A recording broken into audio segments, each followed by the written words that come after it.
এটা একটা পেপসির বোতল।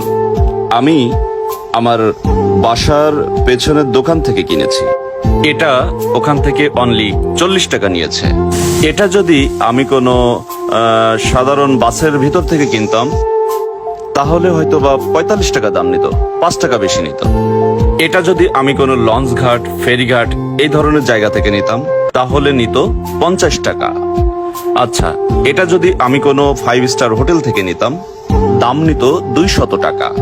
ধরেন এটা বাংলাদেশের যে এয়ারপোর্ট আছে ওখান থেকে আমি যদি নিতাম, এয়ারপোর্টের ভিতরে অনেকগুলো রেস্টুরেন্ট আছে, আমি ওখান থেকে নিলাম তাহলে এটার দাম রাখবে 300 টাকা এবং ব্র্যান্ড সেটা একই।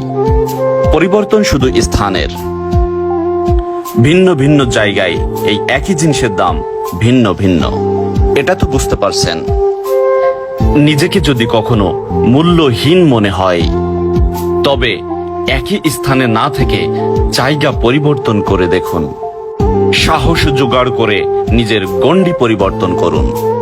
এমন স্থানে যান যেখানে মানুষ আপনাকে গুরুত্ব প্রদান করে। নিজেকে এমন কিছু মানুষের মাঝে ছড়িয়ে দিন যারা আপনার মূল্য বুঝে, উৎসাহ প্রদান করে।